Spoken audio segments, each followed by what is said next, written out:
Welcome back to another episode of the Minds with Hakeem podcast. I am the host, Juwan Hakeem. Today I had the pleasure of speaking with an avid book reader and co-owner of Beaverdale Books, Hunter Gillum.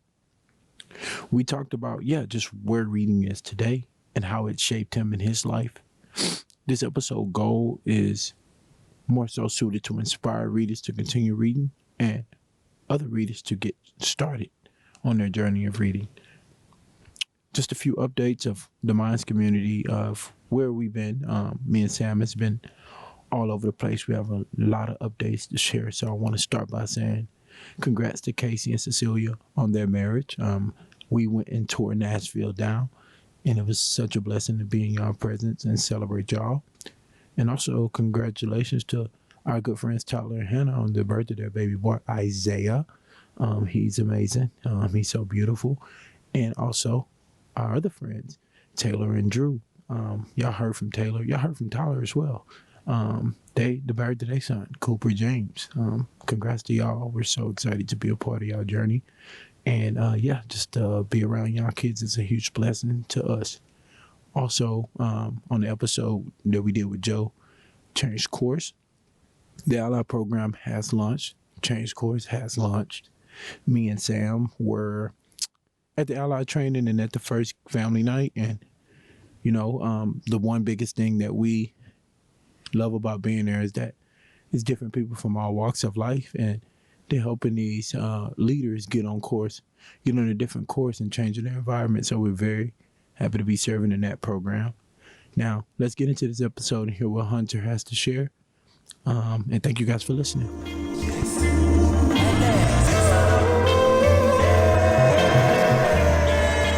Welcome back to another episode of the Minds with Hakeem podcast. Is your host, Juwan Hakeem, here today with co-owner of Beaverdale Books, Hunter Gillum. How you doing, brother? Good, very good. I do want to extend out it was a big table. Yeah. I do want to extend out a warm welcome and just thank you for allowing us to shoot this episode. And I know time is of the essence for everybody, so I do appreciate your time and just what you're about to give my community today, man. So thank you. Oh, definitely, yeah.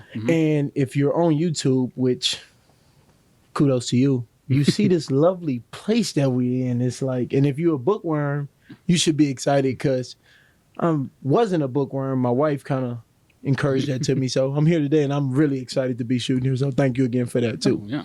All right, before we get into the episode about, you and books and how you got to this journey that you're on right now, I love to ask my icebreaker question.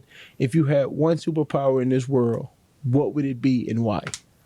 Well, so does the ability to travel back in time? Does that count as a superpower? That's gotta be a superpower. Because that would be my go-to. You got a lot of regret? No, I'm kidding. Well, like everybody else, you just sit up and you're just thinking about, things from 10 years ago, and it's just can't believe I said that. Can't believe I did this. And it'd be nice, Yeah. Or to just pause time, and then it's could leave in the middle of the workday and go do whatever, and then come back and, yeah. Yeah, especially with American culture, how big work is. I would love to go back. Pause it. Done. Yeah. Pause it. Done. I need 45 minutes. Yeah. That's good. No, I really like that one. All right. So we're going to get into, just who you are and kind of how you got on this journey. And then we'll talk a little bit about you and your wife, Kate, and how I got the pleasure of meeting y'all through Sam and Kate's book club, which is, I'm very fortunate to have y'all friendship. And we were at y'all wedding and we stole some of y'all wedding stuff and used it at our wedding and y'all were there. So it's crazy how life come full circle. But first and foremost, the first question I want to ask for you, how has reading impacted your life? Obviously it's my job now. So pretty big impact. But it's always just, been something that I've done, and I just grew up reading and I lived in the country and I didn't have cable TV and stuff like that, and so I spent a lot of time reading. We always had books. So was it like I shouldn't say forced, or was it your parents' culture to push education and push books onto? I would say so. Yeah, my mom was a big reader. Okay. And my dad probably reads more now than he ever has. Wow. But he didn't grow up with books around really, and so it wasn't part of something that he did. He spent a lot of time outside and just kind of ran around with his brothers and stuff, and but reading was a big part of him, like his growing up. But then it was for like my mom, and my grandma's a big reader, and she pushed it for them, and so I mean it was something that she wanted us to do, and would encourage us to do, but it never really seemed like it needed much encouragement. I read on the bus going to and from school and stuff like that, and then just a lot of free time, especially like over the summer, and I don't have neighborhood kids to run around with, and so it'd just be like me and my sister, and you literally like exposing me to a different world. Like I grew up in a smaller city outside of Houston, Texas, and I rode on the bus a lot, and I had a lot of fun in the summers. None of it was reading books. Like I'm just like, okay, I see the difference. I see how he got there, but it's like I can't even imagine it. Like I can't even wrap my head around. Before we continue on just your journey, what are some of the topics that you personally like to read? Are you kind of all over the place, or are you just reading this one section and that's it?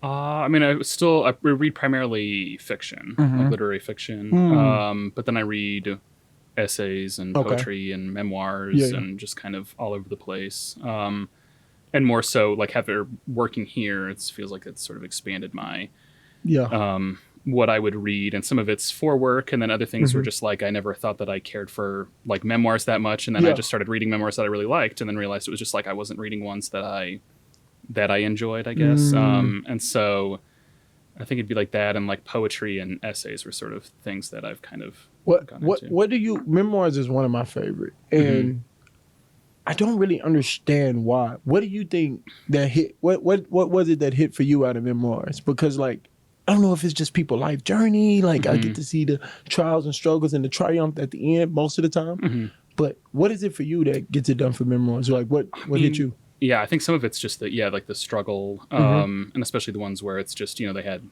like the memoir trope of having a hard childhood and then kind of persevering and then turning out to either being a normal or sometimes even just like going above and beyond and being and stuff, and just kind of getting that. And it's just also just about reading people's, like everything about even fiction. It's like you're reading because you want to gain like a perspective on somebody else's life. And so then it's like that, but real. And so I feel like there's other kind of like, the truth is stranger than fiction at times, and so then it's like there's something where it's like you'd be reading it as fiction and you would like it, but then because it's real, it like adds another layer to it too. That's good. No, that's good. And to hear you talk about fiction, and fiction was the first one you mentioned. I'm one of those guys who like I just started reading. I'll put out a disclaimer later about my reading journey, like, and this just happened in 2018. But I'm one of those guys right now. I won't touch a fiction book. Like if somebody tell me, "Hey, this is fiction. It's really good. It's really dope story," yada, yada, I won't touch it. Like. And because I feel like, and this is why I'm like this. I feel like I've been lied to a lot throughout my life, just by teachers, coaches, family members, and stuff like that. I want the truth, so I kind of shun fiction away. What am I missing? What is the person like me that's missing about fiction books? Fiction? I mean, I think when it's done well, it's just. I mean, a lot of fiction is based off of their real lives too, and there's some fiction where it's like. I can read, close to 100 pages in it, and I have to like remind myself that this didn't actually happen. This is not, it's just it's like, but it so closely follows their lives, and so and auto fiction is becoming more and more popular of just where it's basically a memoir, but they use fiction because it gives them a little more leeway, story wise, and using their own like chronologically speaking, and stuff, and I like that. But, so it's like, I think that it's more real than I think that people realize at times, And I would have never, like, even like hearing you say, just like, it's based, some of it is true, but some of it, has extra add-ons just to paint a better story is what I kind of picked up from what you were saying, which I never would have thought about it in that light. So that's just like, yeah, I don't know. I maybe I need to start reading fiction. Because the truth, it hurts. It's scary. So I want to talk a little bit about Beaverdale Books, and you are co-owner of Beaverdale Books right now. First of all, my bad in the beginning. Where we located at? Where's this spot at? Beaverdale Books, 2629 Beaver Avenue. Love it. Heart of Beaverdale. Love it. So, yeah. Yeah, so 80% of my listeners are from Des Moines. So, Okay, and I don't know how many of them are readers. I don't have that math. But if you do read, this is a great space to spend local. So, how did this journey start? Where did you start at in Beaverdale? I graduated in 2015 from Iowa, and the game plan was sort of I was going to go and get my master's in library science and kind of do that. But then I always liked the idea of owning or working in a bookstore. Wait. Owning and working in a bookstore. Stay there. Explain library science to me, because I'm just like, what is that? Yeah, you got to get a master's to be a librarian. That's crazy. Yeah. And you go through, and I don't know like all the ins and outs of it, but a lot of it is just, a lot of it would be dealing with, what you choose, like selection, curation, stuff like that. A lot of it's also like archival stuff. And so then it would be, because a lot of them will archive all of like the register articles and stuff like that. And so then they do things like that. And that makes a lot of sense. That makes a lot more. I'm like, who mixing books? Science, because I always run away from that science word. I ain't gonna lie to you. So I need to start going deep there too. But sorry, I didn't mean to cut you off. I had to. Yeah. Had to stop. And then I worked at the public library, like the Iowa City Public Library, and I was with people that had graduated and were having problems finding jobs. And so then I was kind of like, didn't know if I wanted to do that. And so I graduated and I moved home, and I sent Alice an email and asked if she wanted to meet to talk about books and bookstores and stuff like that. And so, and who is Alice? The owner, the original owner. Yeah. Got you. And so then I, just met with her, and I gave her, like a resume and cover letter thing. And then just kind of, and then it was like a week later that she reached out to me, and I started just working here like sweet 2 days a week and whatever other hours I could pick up. And then, just kind of snowballed from there. I was full-time by the end of that year, I think, for the holidays. And then, so. That's amazing. Like with where you started at, just by reaching out and now having some ownership into this company, which I think is absolutely phenomenal. Just, I think people especially like people who get on this entrepreneurial grind and stuff like that. I don't even know if you look at yourself as an entrepreneur. I think you just absolutely love books, but that's my perception of you. But to start from the ground level and then just work your way into a relationship, that's good. That's good. Oh yeah. What is? I hate talking about work. What has been the biggest joy since starting here from day one? Not necessarily ownership, just like being in the building. I guess it's just doing, it's what I wanted to do, but then it's also just like getting to know the customers and stuff and kind of the relationships and stuff that you build there. And then, so it's sort of just like people, you kind of become friends with them, and then, they come into the store, and then it's just like, you get a break from work. I got to talk to, whoever's in and stuff. And you just kind of get to know them and their reading habits and stuff like that. That's but, and then also just all the other like organic kind of conversations between customers and stuff, where they'll be talking about, they'll be asking, their friend if they've read this book, and then somebody will overhear them, and then we'll say, we'll chime in that they did read it, and then they kind of have this exchange and stuff like that. It's just fun to be around. That's good. Yeah, it's all relational too. I think that just kind of speaks to who you are. One thing I will say is how well versed you are in what you read. I remember we was having a conversation about Scottie Pippen book, and I was like, it's crazy Hunter read that book. He don't strike me as a guy to read Scottie. The book was crazy. But it's just like, that's kind of like a part of your job, but I genuinely think that's too part of your character. It's just like, okay, I'm going to pick that one up. Everybody talking about it. Let me see what's up. Yeah. But all right, I'll give a short segue of my reading journey, and then I got to ask you I feel like a couple people be mad at me if I don't ask you if you know the number or close to the number of the amount of books you read. So let me give my journey quick because it's small and embarrassing. So I graduated high school and college without ever reading a book in my life. Wow. Not one. Not one. And I'm not proud to say that. Yeah. Like that is bad. Like I had no AR points in high school. I don't know if Iowa did that, but in Texas we it did. was Yeah. okay. Accelerated reading I'd is max what out the first. I'd come in from reading all summer. you see what I'm saying? And then I would just max out all of my so, all of my well, you stuff. can't. We don't. No, just playing. Go ahead. He said, "I'm done." Not to brag. He said, "I'm done in the summer." Okay, so But I would come in and take all of the tests on all the books I read over the summer, and then I'd be done for the rest of the year. that's crazy. So it's like this is literally night and day. It's like a guy who had 0 AR points besides the Spark Notes in college. Shout out Spark Note. This is not a disclaimer.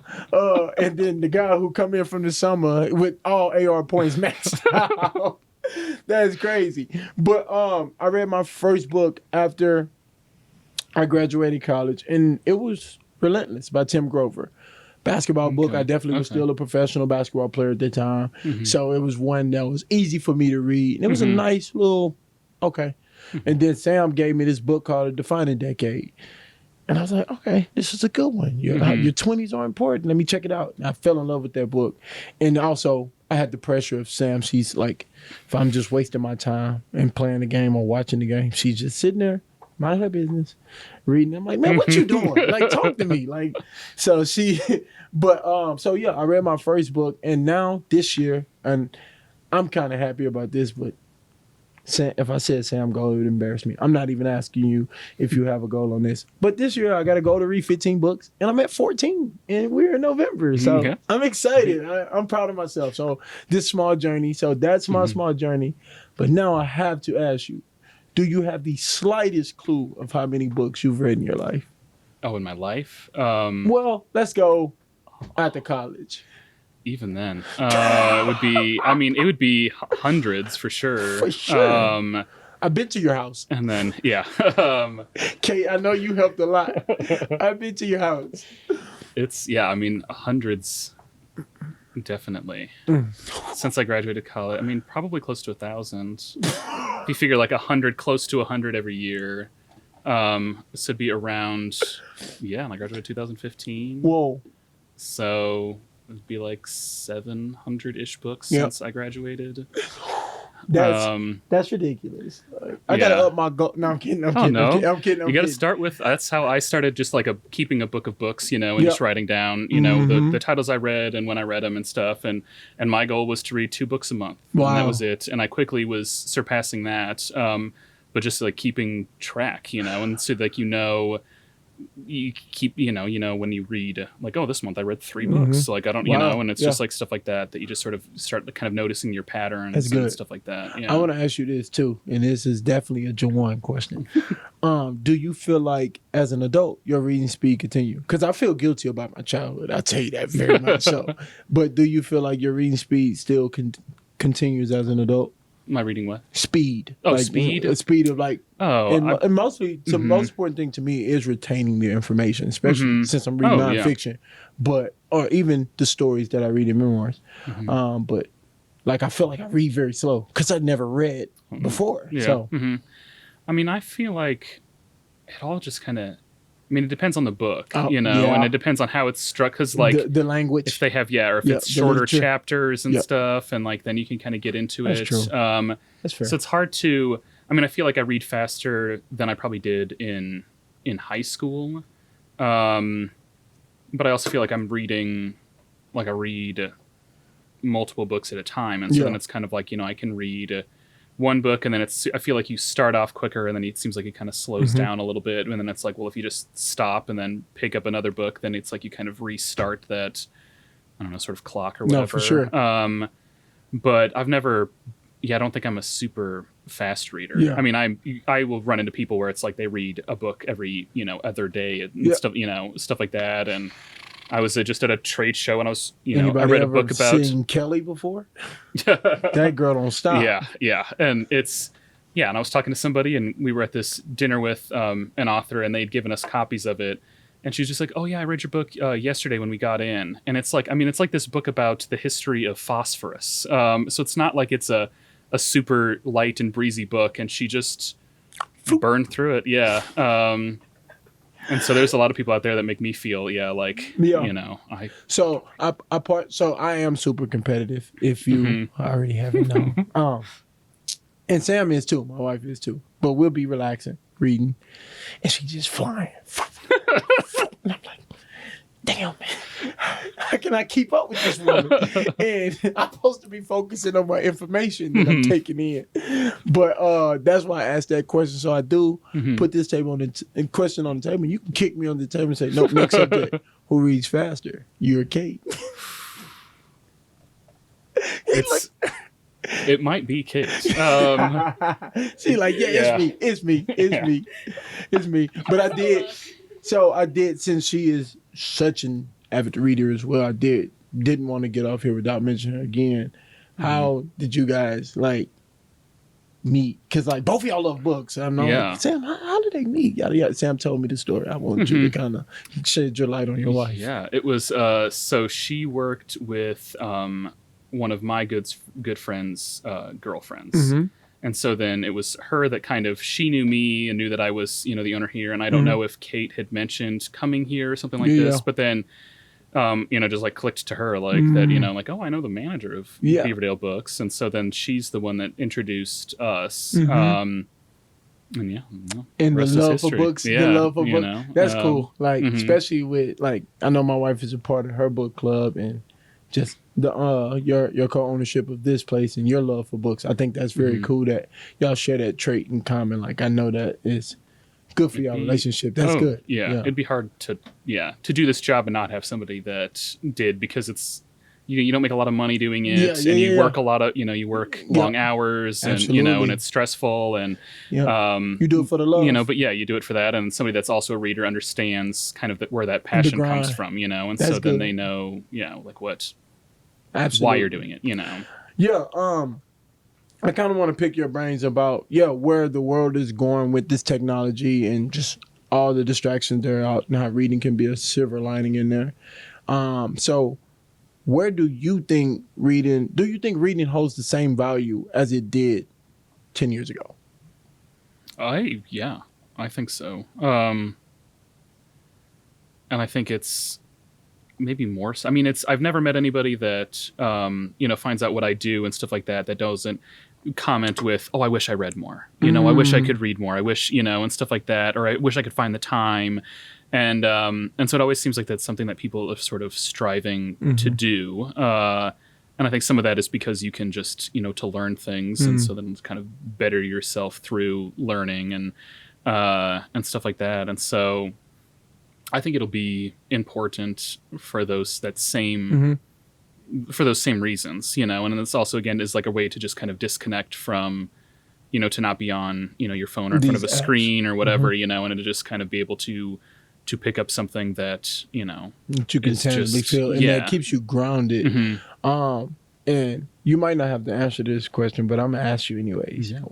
Why do everybody want to read more but don't? I don't know if it's just like a stat, like the people think that, it's like a scholarly thing to read, or it's because they're told, when they were little that they need to read, they need to be good at reading, I don't, I'm not. I also think too, partially, just even hearing you say that people always been told it. I also think people want to come off as being intelligent, and they know smart people normally read. I honestly feel like a lot of it comes from that too. But like I said, I know I don't have to answer that question, but so being in the space that I'm in, I do a lot on technology. I mean, on the internet with technology, and I see the growth, the rapid changes, and how all these apps is a race to the bottom of the brainstem, which I'm very mindful of that. But I think there's a huge community of people that's not. But I feel like since I picked up the habit of reading, I feel more grounded. Reading causes you to stop, to pause, and be with something tangible that you can hold in your hand that doesn't have a flashing light on it, unless it's your book light. So that's why I asked that, because I started reading throughout this new shift, but I've been trying to convince my friends to read. Not working. No. not working. So that's why I posed the question, and maybe I'm coming at it wrong, but I don't know. I mean, it's intimidating. I mean, we try to be as welcoming as possible and stuff like that, and I don't care what people read, as long as they get their books from me, it's just like, I don't care, Disclaimer. But no, I mean, it's just, you don't have to, it doesn't have to be that you're reading all of the classics or that you're reading, like all this hardcore, history or biography or whatever. It's just like, just kind of find, and there's a lot of stuff out there, and it took me a long time of reading before you kind of are able to hone in on what you like, and then you're able to, you find more books that you like to read. And so then I feel like you're more likely to keep reading because it's not like every book you pick up, you don't like. And so it's like, well, why am I doing this? But it's intimidating. Have you ever picked up a book and didn't finish it?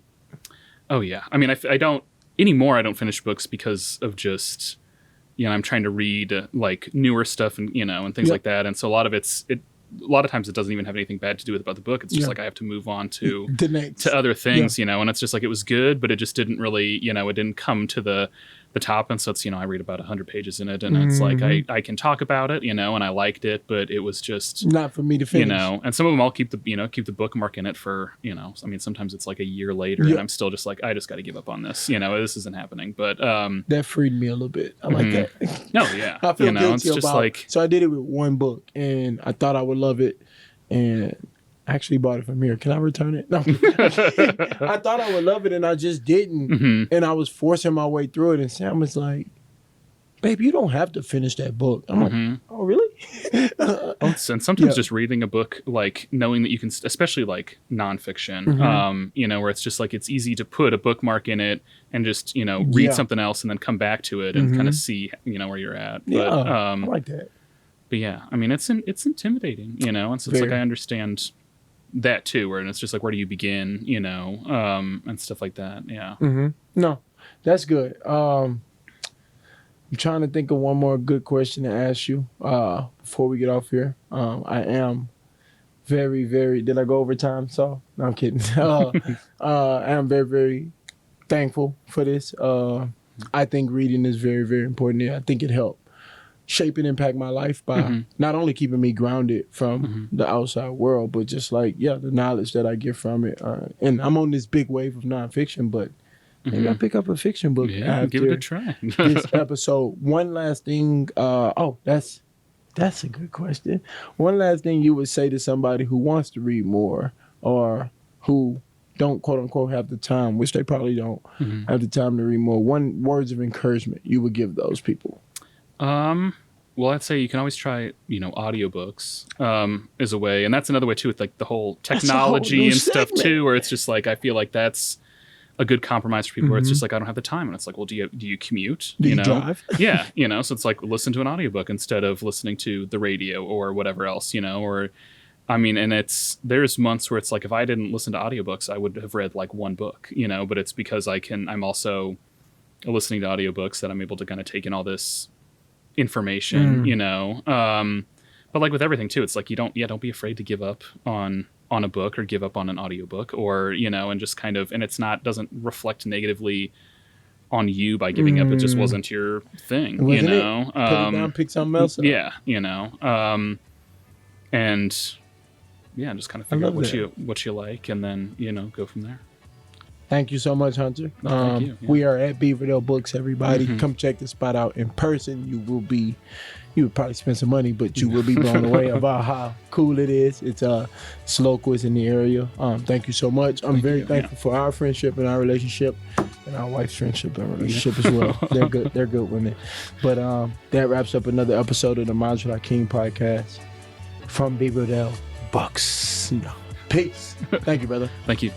I want to give a very special thank you to everybody who made it this far of listening to me and Hunter converse about reading and just different areas of reading and different genres. I hope this episode inspired you. If this episode did help you, please, easy way to share this episode with one person and also subscribe and like to wherever you're listening on. We do appreciate y'all on the Minds with Hakeem. And until next time, we'll keep bringing back awesome and wonderful people for us to learn from and yeah, just to continue to pick up practical ways that they live. You'll have a great week, and till next time.